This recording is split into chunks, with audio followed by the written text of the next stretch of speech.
Fillers. You know, there's all kind of different things out here. And I guess the big secret is you try not to have to use them. But inevitably, something comes up. What I want to talk about right now is kind of the basic fillers and what's out there, and just a little bit about fillers. Now this is the Timbermate. This is wood filler, good filler. These are water based. We've got Fama wood. This is solvent based. Now Fama wood also makes a water based. And you got Minwax, I mean, they're everywhere. The basic difference in these is the Fama wood, whether it be solvent or it be water based,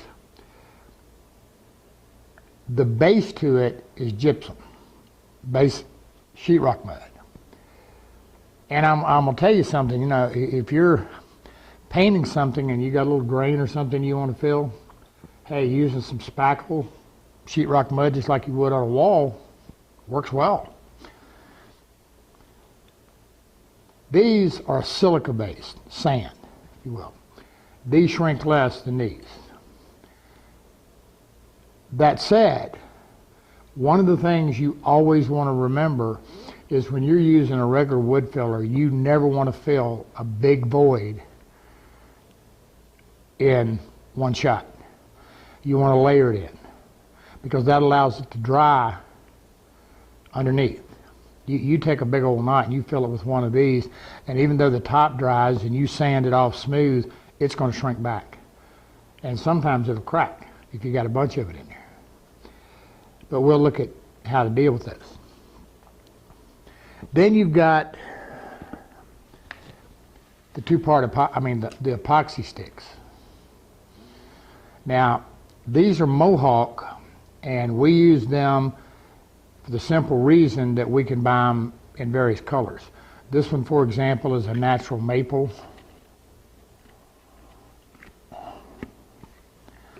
And everybody's seen these. You know, you just take a razor blade and cut it off and take the outside plastic off, and you knead it up real good and get it mixed, and you use it to do your filling.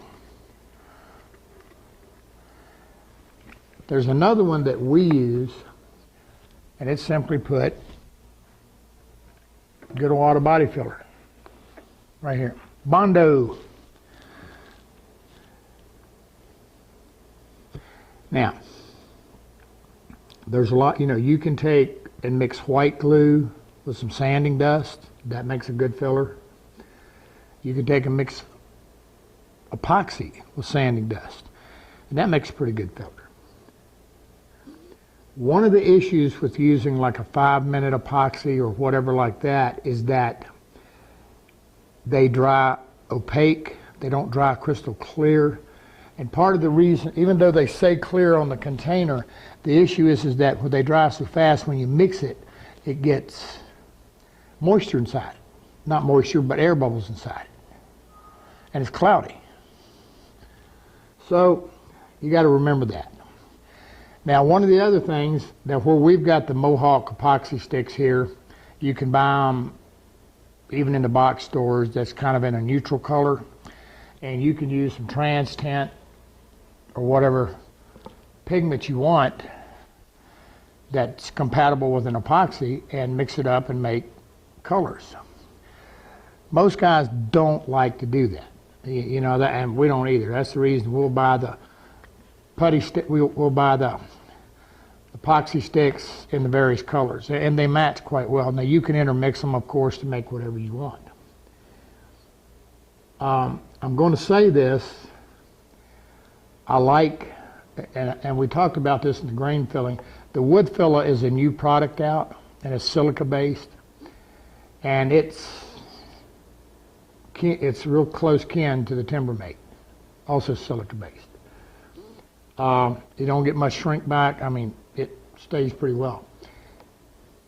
The good filler, I like the color a whole lot better, and I like the consistency of it. The other good thing with the water-based products, if they start to set up on you or get a little hard in the can, you got you can just simply add some water and rejuvenate them. You can do the same with the Fama wood and the solvent base by using some acetone. Does well. The other issue with a solvent-based filler is they typically do not take a stain very well, if at all. Common sense says the epoxies aren't going to take a stain no matter what you do. Neither is the Bondo. Now the water-based fillers, they'll take a stain. They actually do quite well at it.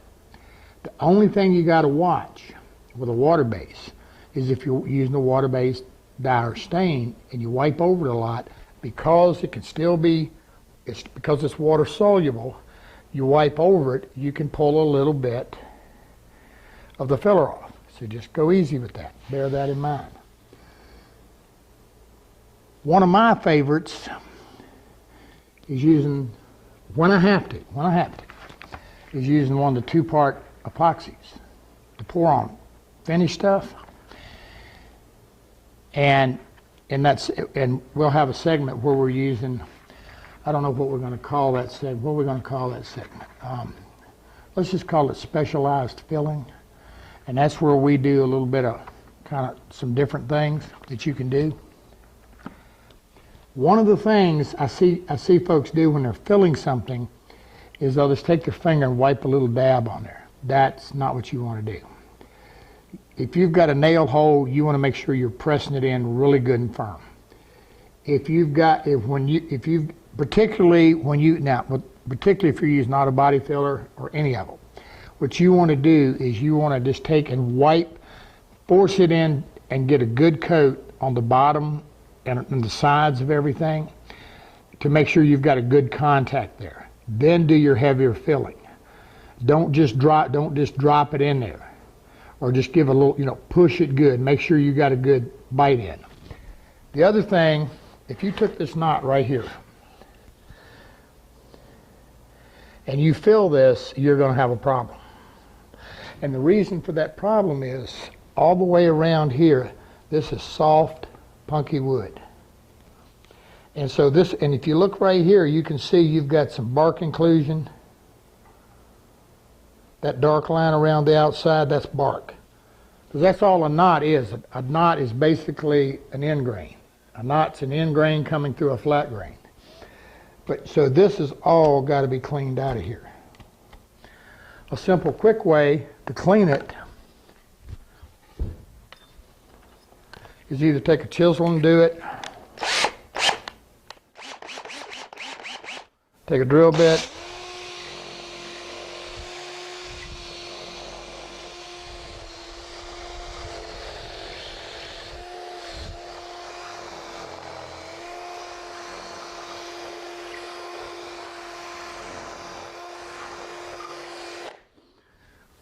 what you want to do is you want to make sure you get down on this outside. You want to make sure you get down to good solid wood. The filler is only going to be as good as what the surface is contacting. Just the way it works. That's kind of a general rundown with fillers. Now, like I said, we're going to break this on down and kind of address each filler and where we use them and why we use them in that manner. One of the things, just a basic real quick, is any of these fillers right here, just your regular wood fillers, if you've got a corner and you've got a little small corner missing or something like that, these fillers don't hold up real well on there. They're soft. And if it's anywhere, to rebuild a corner or something out of it, they just don't hold up very well. You can